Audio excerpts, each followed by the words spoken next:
نحمده ونصلي ونصلي على رسوله الكريم أما بعد فأعوذ بالله من الشيطان الرجيم بسم الله الرحمن الرحيم ربي اشرح لي صدري ويسر لي أمري واحلل عقدة من لساني يفقهوا قولي ربي زدني علما ربي يسر ولا تعسر وتمم بالخير وبك نستعين اللهم فقهنا في الدين اللهم أرنا الحق حقا وارزقنا اتباعه وأرنا الباطل باطلا وارزقنا اجتنابه اللهم إنا أسألك الهدى والتقى والعفاف والغنى اللهم إنا أسألك علما نافعا آمین ثم آمین۔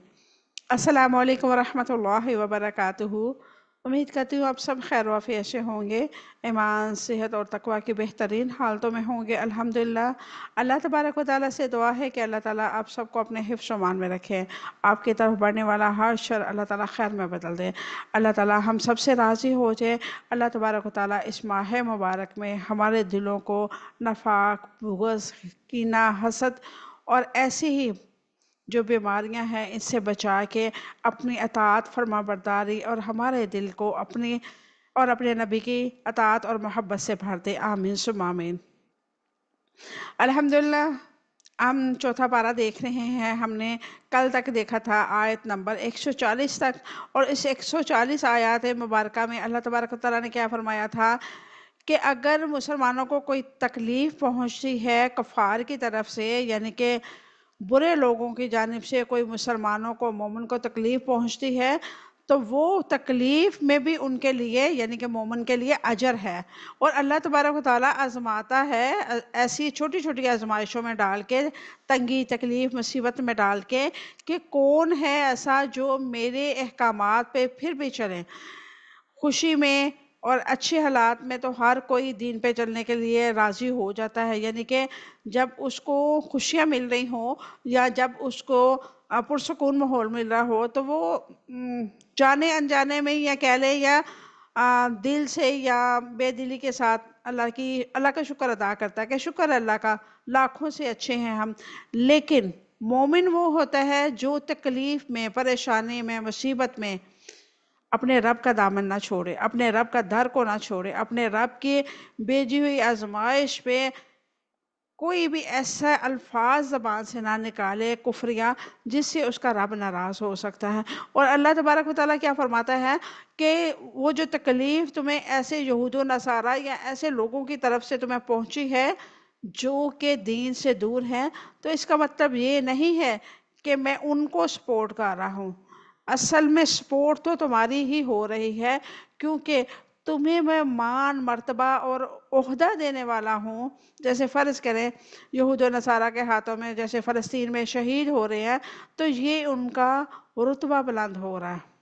یہ اسرائیل کی مدد نہیں ہے، یہ فلسطین کے بچوں کو، فلسطین کے لوگوں کو اللہ رب العزت عام لوگوں سے زیادہ درجہ بلند مقام دینے کے لیے ان کو اس طرح اس تکلیف سے یا اس آزمائش سے گزار رہا ہے۔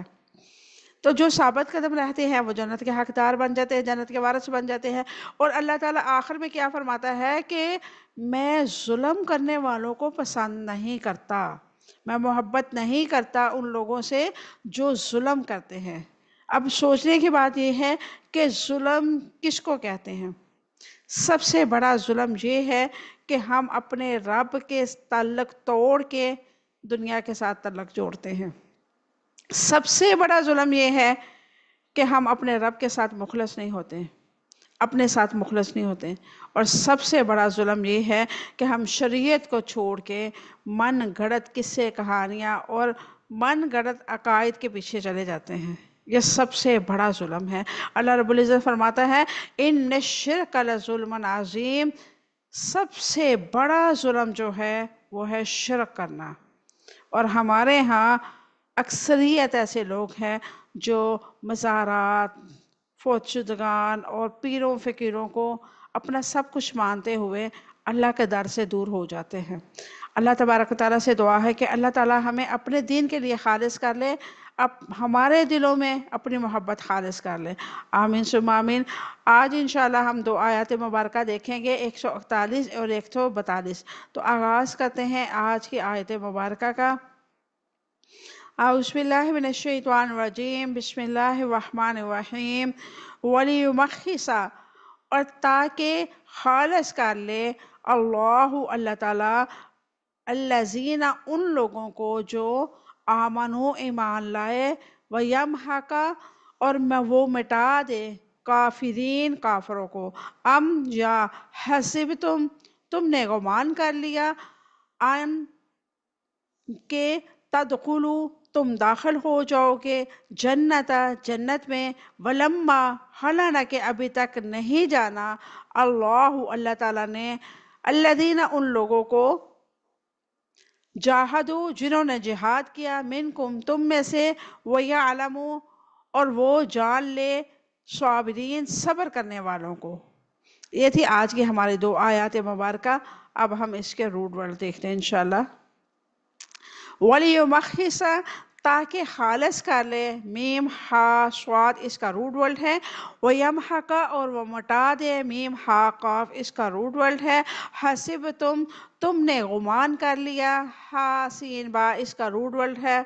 یہ تھے آج کے ہمارے روٹ ورڈ۔ اب دیکھتے ہیں اس کی مختصر سی تفصیل۔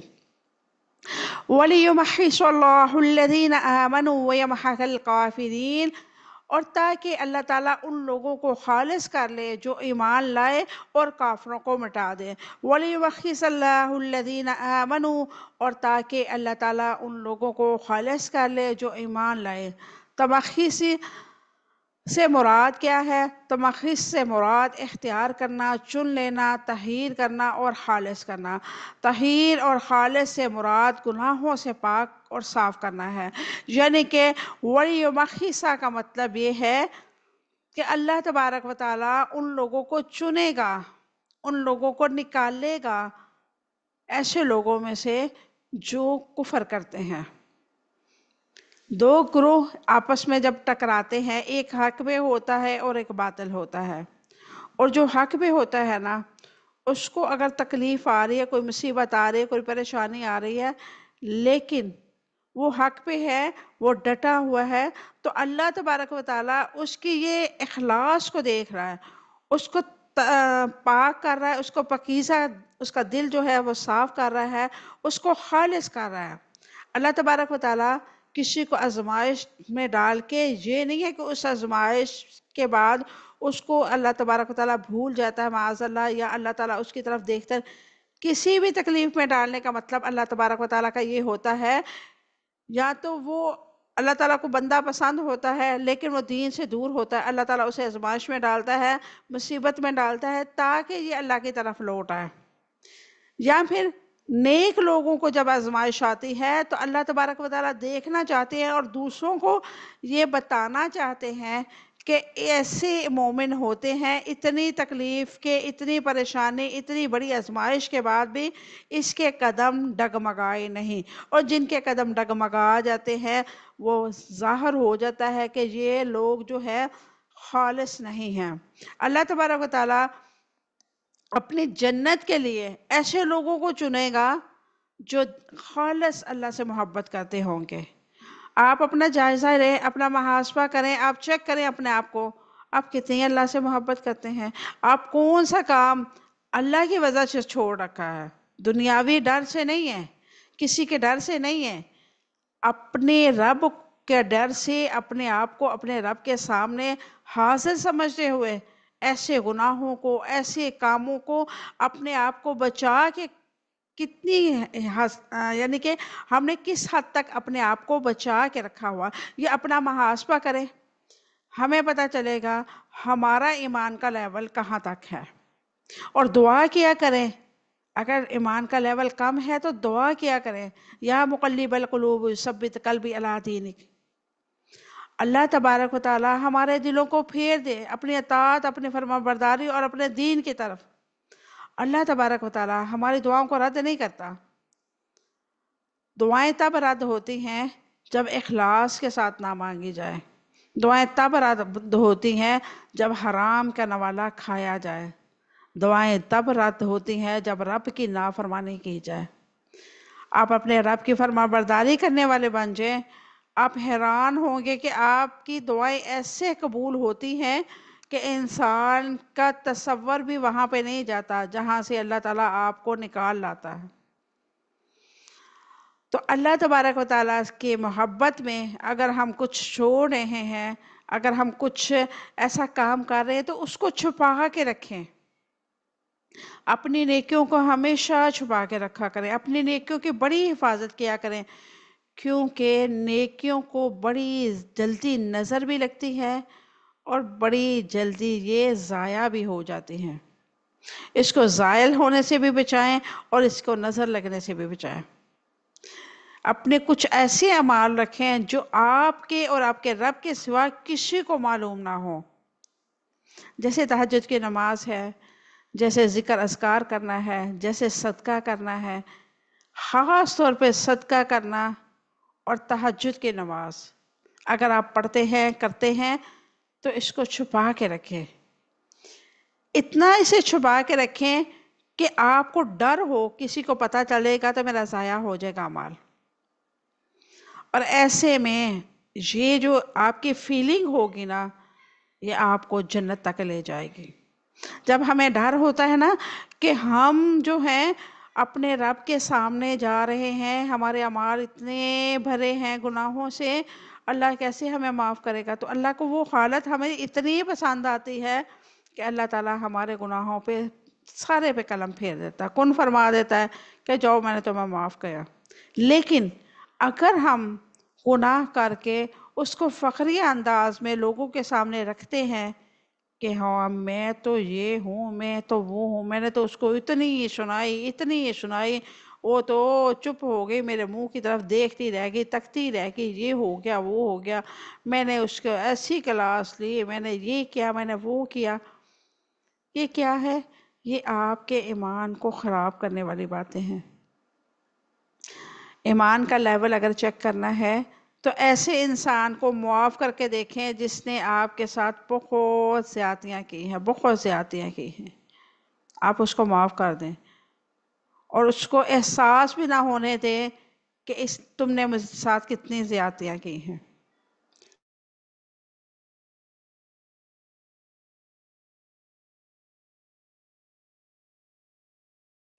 اپنا ایمان کا لیول چیک کرنا ہے تو کسی ایسے انسان پہ خرچ کریں، کسی ایسے ندار انسان پہ خرچ کریں جس کا ساتھ آپ کا کوئی تعلق نہیں ہے، جس کو آپ جانتے نہیں ہیں، اس پہ اپنا مال خرچ کریں، صرف اس وجہ سے کہ آپ کے رب کا حکم ہے، اور اپنے رب کے حکم کے ساتھ ایسے محبت کریں جیسے ہم اپنے والدین کے ساتھ یا والدین اپنی اولاد کے ساتھ کرتے ہیں۔ تو ایمان والوں کی جو نشانی ہے وہ سب سے پہلے کیا ہے؟ اخلاص ہے۔ آپ کوئی بھی رشتہ دیکھ لیں، کسی نوعیت کا بھی رشتہ دیکھ لیں، جب تک اس میں اخلاص نہیں ہوگا وہ رشتہ پائیدار نہیں ہوگا، وہ آپ کا ریلیشن جو ہے زیادہ دیر تک نہیں چلے گا جب تک اس میں اخلاص نہیں ہوگا۔ تو جس رشتے میں، جس تعلق میں اخلاص آ جاتا ہے وہ تعلق مضبوط ہو جاتا ہے، اس کو پھر کوئی توڑ نہیں سکتا۔ اب ہمارے رب کے ساتھ ہمارا اگر تعلق مضبوط ہے تو یہ پریشانیاں، یہ مصیبتیں، یہ آزمائشیں ہمیں کیا کریں گی؟ ہمیں اپنے رب سے دور نہیں کریں گے، ہمیں اپنے رب سے زیادہ اور قریب کرتی جائیں گے۔ آپ آزما کے دیکھ لیں، آپ اللہ سے محبت کرنا شروع کر دیں، آپ کو کوئی آزمائش آئے گی تو آپ کو وہ آزمائش نہیں لگے گی، آپ کو تکلیف نہیں دے گی، آپ کو یہ ہوگا کہ میرا رب مجھے آزما رہا ہے، اس کے نعم بدل مجھے بہت کچھ ملنے والا ہے، اور وہ جو کفیت ہے، وہ جو اذیت ہے، وہ کسی حد تک کم ہو جائے گی جب آپ کو یہ لگے گا کہ میرا رب مجھے آزما رہا ہے اور مجھے بہت بڑا بلند مقام دینے والا ہے۔ تو ایسے میں اللہ تبارک و تعالیٰ آپ کو بہت پسند فرمائے گا۔ اپنے آپ کو خالص کرنے کے لیے توحید کی سمجھ بہت ضروری ہے، اور توحید کی سمجھ کیسے ہمیں آئے گی؟ جب ہم اس قرآن کو پڑھیں گے، قرآن پاک پہ عمل کریں گے، حدیث مبارکہ کا جائزہ لیں گے، حدیث مبارکہ پہ عمل کریں گے، تو نبی کریم صلی اللہ علیہ وسلم کی سنت پہ عمل کریں گے۔ اور انشاءاللہ میں یہاں پہ ایک اناؤنسمنٹ پہ کرتی جاؤں، انشاءاللہ رمضان المبارک کے بعد ہم سیرت الطیبہ کو دیکھیں گے، انشاءاللہ اس کا کورس ہوگا اور بہت اچھے طریقے سے کوئز آنسر والا ہوگا یہ، اور اس میں آپ لوگوں کی اسائنمنٹ ہوگی. آپ لوگ بہت اس کورس کو کر کے بہت اپنے آپ کو اچھا فیل کریں گے. نبی کریم صلی اللہ علیہ وسلم کی اسماء حسنہ کو ہم دیکھیں گے اور اس میں ہم بہت کچھ سیکھیں گے. نبی کریم صلی اللہ علیہ وسلم کی پیدائش سے لے کے نبی کریم صلی اللہ علیہ وسلم کی وفات تک کے تمام معاملات، تمام واقعات ہم کہانیوں کی صورت میں دیکھیں گے.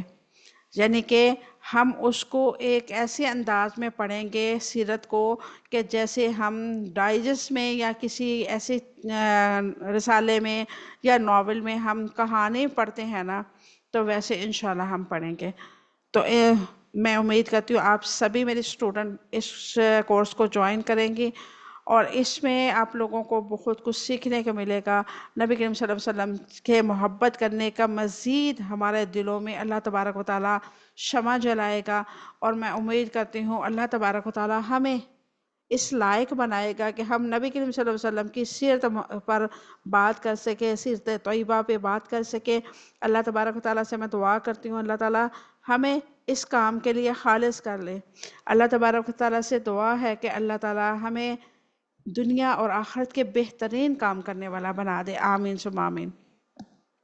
اللہ تبارک و تعالیٰ اہل ایمان کو منافقین سے پاک کرتا ہے اور منافقین سے الگ ہو جاتے ہیں، اور وہ منافق اور مومن کو پہچان لیتے ہیں. یعنی کہ اللہ تبارک و تعالیٰ وَلِيُمَحِّصَ اللَّهُ الَّذِينَ آمَنُوا کے یعنی کہ اس کے مراد یہ ہے کہ اللہ تبارک و تعالیٰ منافقین اور مومنوں کو الگ کر دیتا ہے، آزماتا ہے، اور آزمائش میں منافق کی بھی پہچان ہو جاتی ہے اور جو مومن ہے اس کی بھی پہچان ہو جاتی ہے.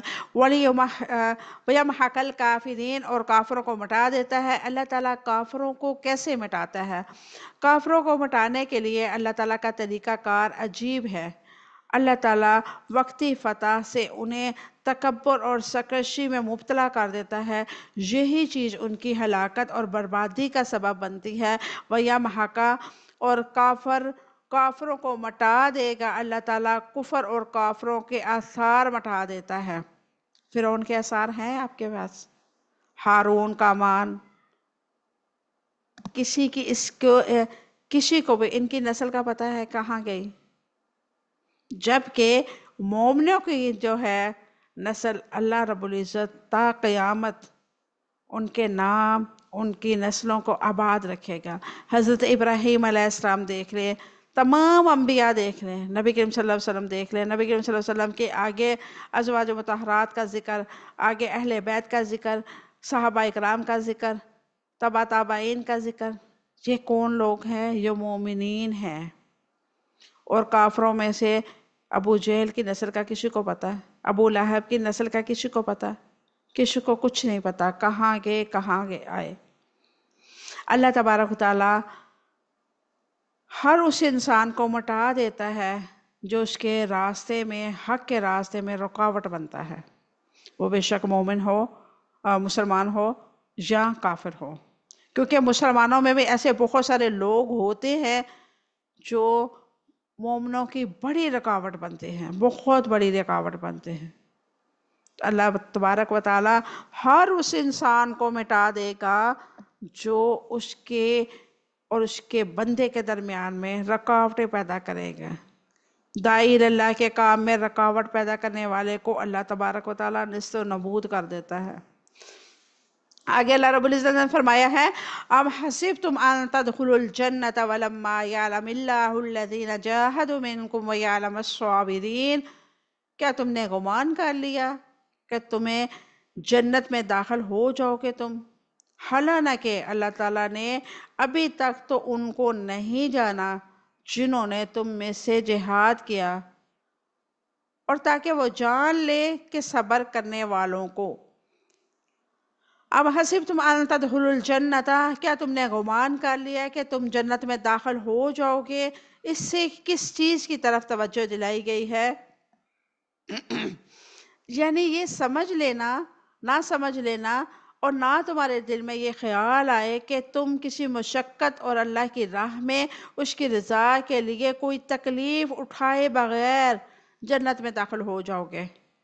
اس لیے کہ جنت بلند ترین منزل مقصود اور سب سے افضل مقام ہے، اور جس کے حصول کے لیے مسابقت کی جاتی ہے۔ مطلوب اور مقصود جتنا زیادہ بڑا ہوتا ہے وہاں تک پہنچنے کے والا وسیلہ اور عمل بھی اتنا ہی بڑا ہوتا ہے۔ بس ایک راحت کو چھوڑ کر ہی دوسری راحت تک پہنچا جا سکتا ہے، نعمت کو ترک کر کے ہی دوسری نعمت حاصل کی جا سکتی ہے۔ جیسے ہم کہتے ہیں نا، کچھ پانے کے لیے کچھ کھونا پڑتا ہے، تو ہمیں بھی جنت میں جانے کے لیے دنیاوی چیزوں کو چھوڑنا پڑے گا، اپنے نفس کو کچلنا پڑے گا، اپنے آپ کی اپنے اندر کی میں کو مارنا پڑے گا، اپنے رب کے حکم پہ اپنے آپ کو چلانا پڑے گا۔ رب کے حکم پہ چلانا دنیا دار انسان کے لیے بہت مشکل ہے، لیکن کچھ عرصے بعد جب وہ کوشش کرتا ہے اپنے آپ کو اپنے رب کے حکم پہ چلانے کے لیے، سٹارٹنگ میں بہت مشکل ہوتی ہے۔ بہت ساری میری اسٹوڈنٹ ہیں، وہ کہتی ہیں کہ ہمیں بہت مشکل آ رہی ہے، ہم کیا کریں؟ تو میں ان سے ایک ہی بات کہتی ہوں کہ سٹارٹنگ آپ کو بہت مشکل لگے گی۔ آپ کہیں بھی سفر کرنے لگے ہیں، آپ کی منزل بہت دور ہے، جب آپ سٹارٹنگ کریں گے تو آپ کے قدم بوجھل ہوں گے، آپ کی جو ٹانگیں ہیں اس میں سویلنگ ہوگی، آپ کے پاؤں میں سویلنگ ہوگی، لیکن جیسے ہی آپ مسلسل کوشش میں رہیں گے، مسلسل اپنے سفر کو جاری رکھیں گے، تو آہستہ آہستہ آپ کا جسم جو ہے اس چیز کو برداشت کرنے کی عادی ہو جائے گا، اس مشقت کو سہنے کی عادت پڑ جائے گی۔ تو جنت میں جانے کے لیے بھی مشقت بہت ہی ضروری ہے۔ اب سٹارٹنگ میں آزما کے دیکھ لیں، آپ نمازیں پڑھنے شروع کریں پابندی کے ساتھ۔ شروع میں آپ کو لگے گا کہ آپ کے پاؤں میں سویلنگ ہوتی ہے، آپ زیادہ دیر کھڑے ہوتے ہیں، یا آپ کو تھکاوٹ ہوتی ہے، یا آپ کو لگتا ہے کہ یہ بہت مشکل کام ہے خشوع خضوع کے ساتھ نماز پڑھنا۔ ویسے تو نماز ہر کوئی پڑھ لیتا ہے، لیکن ایک خشوع خضوع کے ساتھ نماز پڑھنے کا طریقہ کیا ہے کہ ہم الفاظ پہ غور کریں۔ سب سے پہلے تو یہ غور کریں کہ ہم کس کے پاس جا رہے ہیں، کس کے در پہ جا رہے ہیں۔ اور جب ہم یہ غور کرتے ہیں کہ ہم شہنشاہوں کے شہنشاہ کے دربار پہ جا رہے ہیں، تو اپنے آپ کو الرٹ کر لیں کہ میں تو بہت گناہگار ہوں، میرے تو اتنے گناہ ہیں کہ مجھے خود بھول گئے میں نے کتنے گناہ کیے ہیں۔ تو میں ایسے کے دربار پہ جا رہی ہوں جہاں بخشش ممکن ہے۔ اس جگہ سے، اس ہستی کے علاوہ کوئی ہمیں بخش نہیں سکتا، کوئی معاف نہیں کر سکتا، کوئی ہمارے دلوں کو پاک صاف نہیں کر سکتا۔ تو آپ یہ کہہ کے جب اللہ اکبر کہیں گے نا کہ اللہ سب سے بڑا ہے، اور سینے پہ ہاتھ باندھیں گے اور اپنی نظریں جھکا لیں گے نا، تو یہ پہلا عمل ہوگا کہ آپ نے اپنے رب کے حضور میں کھڑے ہونے کا آداب سیکھ لیا۔ اس کے بعد جب اس کی حمد و ثنا کریں گے تو اللہ تبارک و تعالیٰ آپ سے بہت راضی ہوگا۔ اللہ تبارک و تعالیٰ کو آپ کیا حمد و ثنا کرنا اتنی پسند آئے گی کہ اللہ تبارک و تعالیٰ آپ کی کمیوں کوتاہیوں کو معاف فرما دے گا۔ پھر جیسے جیسے آپ نماز پڑھیں گے، آپ سورۃ فاتحہ پڑھیں گے، سورۃ فاتحہ کے الفاظ پہ غور کریں گے، اللہ تبارک و تعالیٰ آپ کو رسپانس دے گا۔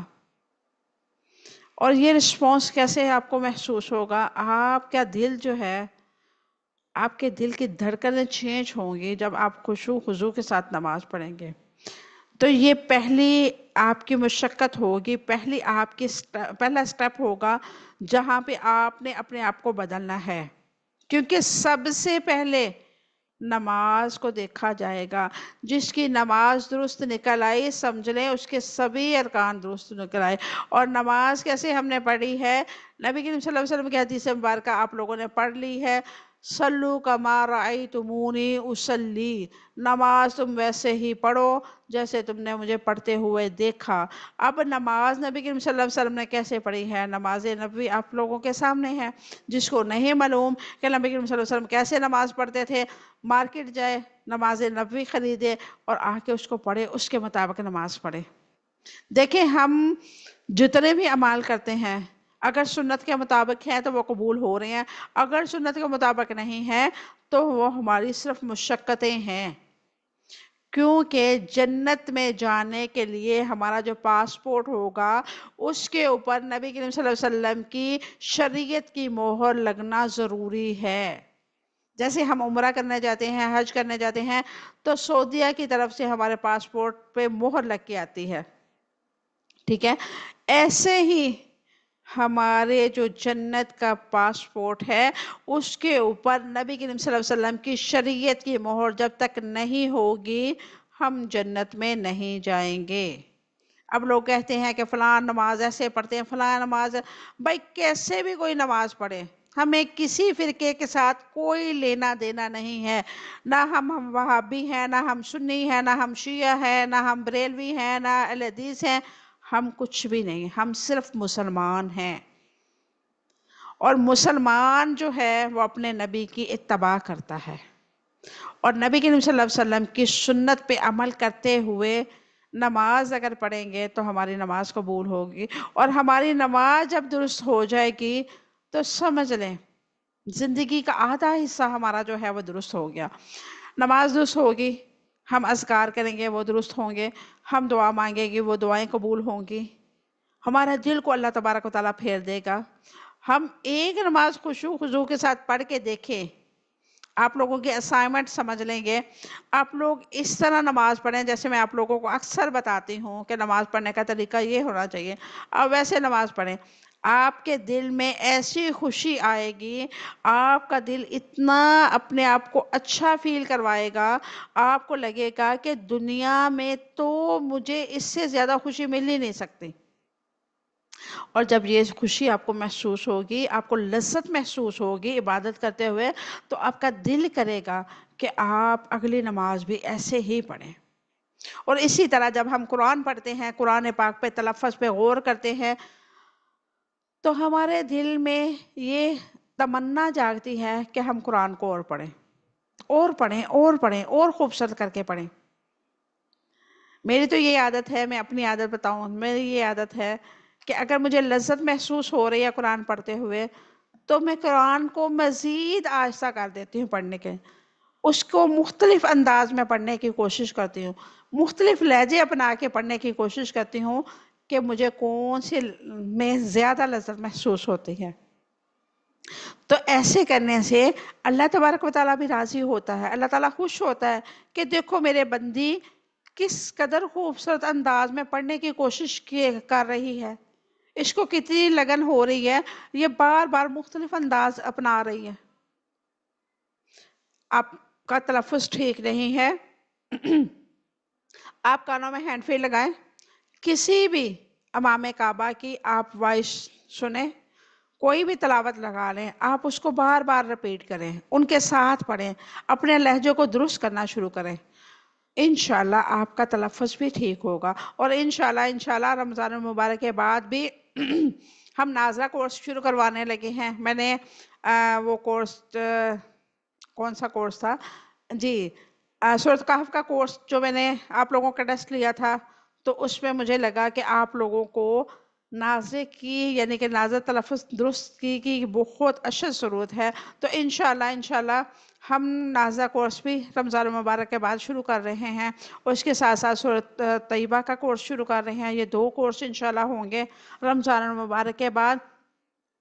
اور اللہ تبارک و تعالیٰ سے ہم دعا کرتے ہیں کہ اللہ تبارک و تعالیٰ ہمارے سبھی اعمال کو قبول فرمائے اور ہمارے لیے جنت آسان بنا دے، اپنی رضاعت کو ہمارے لیے وقف کر دے۔ اللہ تبارک و تعالیٰ سے ہم دعا کرتے ہیں کہ اللہ تعالیٰ ہمارا یہاں پہ آنا قبول کرے، ہمارا پڑھنا پڑھانا قبول کرے، اور ہمیں اپنے والدین کے لیے بہترین صدقہ جاریہ بنا دے۔ کیونکہ اگر ہم اپنے والدین کے لیے دعا گو ہوں گے تو آنے والی نسلیں ہماری جو ہوں گی ہمارے لیے دعا گو ہوں گی۔ آج ہم اپنے والدین کے لیے دعا نہیں کریں گے تو کل ہماری آنے والی نسلیں بھی ہمارے لیے دعا نہیں کریں گی، کیونکہ اللہ تبارک و تعالیٰ کا اصول ہے، اللہ تبارک و تعالیٰ وہی عطا کرتا ہے جو ہم آگے بھیجتے ہیں، ہمارے لیے بھی وہی ہوگا۔ تو اپنے لیے، اپنی آنے والی نسلوں کی بہتری کے لیے اپنے آپ کو بدلیں۔ آج ہماری ایک مشقت ہماری نسلیں جو ہے درست کر سکتی ہے، ہماری نسلوں کو دین کی طرف لا سکتی ہیں۔ یہاں پہ جتنی بھی خواتین ہیں اکثر اس میں سے میرڈ ہیں، ان میرڈ کم ہیں، تو میں میرڈ لوگ یعنی جتنی بھی خواتین ہیں ان کو سے یہی کہوں گی کہ آپ اپنے آپ کو درست کرنا شروع کریں، آپ کوشش کریں، آپ ایک بندی کی کوشش آپ کی نسلیں جو ہے سدھار سکتی ہیں، دین کی طرف لا سکتی ہیں۔ اللہ تبارک و تعالی ہمیں اپنا محاسبہ کرنے کی توفیق عطا فرمائے اور ہمیں دین پہ چلنے والے بنا دے اور ہمارے لیے دین کو آسان بنا دے، آمین۔ جنت انسان کو کیسے نصیب ہو سکتی ہے؟ جنت میں داخلہ ایسی چیز نہیں ہے جو محض خیال اور خواہش کی بنیاد پہ ہو جائے، اس کے لیے کوشش شرط ہے۔ جنت میں داخلے کی کم از کم شرائط جہاد اور صبر ہے۔ اللہ تعالیٰ جہاد اور صبر کے مواقع دے کر انسان کی خواہشات کی حقیقت کو دیکھتا ہے۔ جنت انسان کو صبر اور جہاد کے بدلے میں نصیب ہوتی ہے، اور اللہ تبارک و تعالیٰ جہاد بھی وہ قبول کرے گا جو فی سبیل اللہ ہے، اس کی رضا کے لیے ہے۔ وَلِيَعْلَمَ اللَّهُ الَّذِينَ جَاهَدُوا مِنكُمْ وَيَعْلَمَ الصَّابِرِينَ۔ حالانکہ اللہ تعالیٰ نے ان کو بھی نہیں جانا جنہوں نے جہاد کیا ہے، تاکہ وہ صبر جان لے صبر کرنے والوں کو۔ اس کی وضاحت کیا ہے؟ اس آیت سے یہ پتہ چلتا ہے کہ اللہ کے راہ میں آزمائش لازم ہے۔ اس آزمائش میں اللہ تبارک و تعالیٰ یہ دیکھنا مطلوب ہے کہ صبر کرنے والا کون ہے۔ جیسے کہ اللہ تبارک و تعالیٰ نے قرآن پاک میں فرمایا، ام حسبتم ان تدخلوا الجنة ولما يأتيكم مثل الذين خلوا من قبلكم مستهم البأساء والضراء وزلزلوا حتى يقول الرسول والذين آمنوا معه متى نصر اللہ الا ان نصر اللہ قریب۔ کیا تم نے گمان کر لیا ہے کہ تم جنت میں داخل ہو جاؤ گے، حالانکہ ابھی تم پر ان لوگوں جیسی حالات نہیں آئے جو تم سے پہلے گزر چکے ہیں۔ ان کو تنگ دستی تکلیفیں پہنچی، وہ بری طرح ہلائے گئے، یہاں تک کہ رسول بھی اور وہ لوگ بھی جو ایمان لائے تھے کہہ اٹھے، اللہ تعالیٰ کی مدد کب ہوگی؟ سن لو، یقیناً اللہ تعالیٰ کی مدد قریب ہے۔ اللہ تعالیٰ کن کی مدد کرتا ہے؟ جو صبر کرتے ہیں، جو اس کے آزمائش پہ نہ تو اپنا رستہ بدلتے ہیں، نہ ہی کسی کے ساتھ گلہ شکوہ کرتے ہیں، اور نہ ہی لوگوں کے سامنے اپنے آپ کو نیک تصور کرتے ہیں۔ جن کی تنہائیاں پاک ہوتی ہیں، اللہ تبارک و تعالیٰ انہیں کو جنت کا وارث بنائے گا۔ اللہ تعالیٰ کی راہ میں صرف جہاد کر لینا کافی نہیں، بلکہ مشکلات پر صبر بھی ضروری ہے۔ جیسے کہ اللہ رب العزت نے فرمایا، ام حسب الناس ان یترکوا ان یقولوا آمنا وہم لا یفتنون۔ کیا لوگوں نے یہ گمان کیا ہے کہ وہ وہاں پر چھوڑ دیے جائیں گے کہ وہ کہہ دے کہ ہم ایمان لائے ہیں اور انہیں آزمایا نہ جائے؟ یعنی کہ اللہ تبارک و تعالیٰ کیا فرماتا ہے کہ انہوں لوگوں نے گمان کر لیا ہے کہ ان کو چھوڑ دیا جائے گا، جو یہ کہہ دیا ہے، جنہوں نے کہہ دیا کہ ہم ایمان لائے ہیں اور ہم ان کو آزمائیں گے نہیں۔ آزمائش شرط ہے، جنت کے لیے آزمائش شرط ہے، آزمایا جانا ضروری ہے۔ یہ صبر جنگ کے میدان میں بھی ہوتا ہے، روزمرہ کی زندگی میں بھی ہوتا ہے۔ مکی دور میں مسلمانوں پر قریش مکہ کی طرف سے بے پناہ مظالم اور مصائب ڈھائے جائے۔ سیدنا حباب بن ارطل رضی اللہ تعالیٰ عنہ ان مصائب سے کچھ گھبرا سے گئے اور چاہا کہ جا کر رسول اللہ صلی اللہ علیہ وسلم دریافت فرماؤ کہ جس وقت آپ نے بشارت سناتے ہیں وہ کب آئے گی۔ چنانچہ وہ خودداری ہے کہ رسول اللہ صلی اللہ علیہ وسلم کے پاس آئے اور آپ کعبہ کے سائے میں ایک چادر پر ٹیک لگائے بیٹھے تھے۔ اس زمانے میں ہم مشرک لوگوں سے سخت تکلیفیں اٹھا رہے تھے۔ میں نے عرض کیا، آپ صلی اللہ علیہ وسلم سے عرض کیا کہ آپ اللہ تعالیٰ سے ان مشرکوں کے لیے بد دعا کیوں نہیں کرتے؟ یہ سنتے ہی آپ نے تکیہ چھوڑ دیا، سیدھے بیٹھ کے آپ صلی اللہ علیہ وسلم کا چہرہ سرخ ہو گیا غصے کے ساتھ، اور فرمایا تم سے پہلے ایسے لوگ گزر چکے ہیں جن کے گوشت اور پٹھوں میں ہڈیوں تک لوہے کی کنگھیاں چلائی جاتی تھی، مگر وہ اپنے سچے دین سے نہیں پھرتے تھے، اور آرے ان کے سر کے درمیان سے چلا دیے جاتے تھے، ان کے 2 ٹکڑے کر دیے جاتے تھے، مگر وہ اپنے دین سے نہیں پھرتے تھے۔ اللہ تعالیٰ ایک دن اس کام کو ضرور پورا کرے گا۔ روزمرہ کی زندگی میں ایمان پر جمے رہنا اور ایمان کے تقاضے پورے کرنا ہی صبر ہے۔ آرام طلبی اور کی تمنا کے مقابلے میں کام کرنا صبر ہے۔ یعنی کہ اللہ تبارک و تعالیٰ نے جو جہاد کرتے ہیں ان کے لیے جو صبر رکھا ہے۔ ہم عام روٹین میں جیسے ہم خواتین جو ہوتی ہیں گھر کے کاموں میں بہت ہی زیادہ کئی دفعہ پریشان ہو جاتی ہیں، گھبرا جاتی ہیں، تھک جاتی ہیں، تو وہ اس لمحے اپنے لیے دعا کیا کرے، گلے نہ کیا کرے کسی کے ساتھ کہ میرے ساتھ یہ ہوا، میرے ساتھ کوئی نہیں بٹا رہا، میں اکیلی کچن میں کھپ رہی ہوں، میرا روزہ ہے، مجھے بچے تنگ کر رہے ہیں، میرے ایگزام ہے، میرا یہ ہے، میرا وہ ہے۔ آپ اللہ سے دعا کیا کریں کہ اللہ میں اس ٹائم تھک رہی ہوں، میرا قبول کر، اور مجھے اس کا اجر یہاں اس دنیا میں بھی عطا فرما اور آخرت میں بھی عطا فرمائے۔ اور دیکھیے گا آپ کو اس تھکاوٹ کے نعمت بدل بھی بہت اچھا ملے گا، اور آپ کی جو بیزاری والی کیفیت ہے وہ بھی ختم ہو جائے گی۔ وسوسوں اور نفس کے اکتاہٹ کے مقابلے میں ایمان پر جمے رہنا صبر ہے۔ اللہ تعالیٰ یہ دیکھنا چاہتا ہے کہ کون روزمرہ زندگی میں ایمان کے تقاضے پورے کرتا ہے، کون آرام طلبی کو ترک کرتا ہے، اور کون وسوسوں اور نفس کے اکتاہٹوں کے مقابلے میں ایمان پر جمع رہتا ہے۔ اللہ تبارک و تعالیٰ ہمیں بھی ایمان پہ قائم رہنے والا بنائے۔ اللہ تبارک و تعالیٰ ہمارے دلوں کے اندر جو وسوسے ہیں اور خواہشات نفس ہیں، اللہ تبارک و تعالیٰ ان سب کو ختم فرما دے، ہر اس خواہش کو ختم فرما دے جو اس کی ناراضگی کے باعث بنتی ہیں، ہر اس انسان کو ہم سے دور کر دے جو ہمیں اپنے رب سے دور کر رہا ہے، ہر اس چیز سے ہمیں دور کر دے جو ہمارے اور ہمارے رب کے درمیان آ رہی ہیں۔ اللہ تبارک و تعالیٰ سے دعا کرتے ہیں اللہ تبارک و تعالیٰ ہمارا پڑھنا پڑھانا اپنی بارگاہ الہی میں قبول و منظور فرمائے۔ اللہ تبارک و تعالیٰ ہمیں اس لائق بنائے کہ ہم اس قرآن کو دنیا کے کونے کونے تک پہنچانے والے بن جائے۔ اللہ تبارک و تعالیٰ سے دعا ہے اللہ تعالیٰ ہمارا پڑھنا پڑھانا اپنی بارگاہ الہی میں قبول و منظور فرمائے، اور ہمیں اپنے والدین کے لیے بہترین صدقہ جاریہ بنائے۔ آمین ثم آمین۔ وآخر دعوانا الحمدللہ رب العالمین۔ سبحان ربک رب العزت عما یصفون وسلام علی المرسلین والحمدللہ رب العالمین۔ السلام علیکم ورحمۃ اللہ وبرکاتہ۔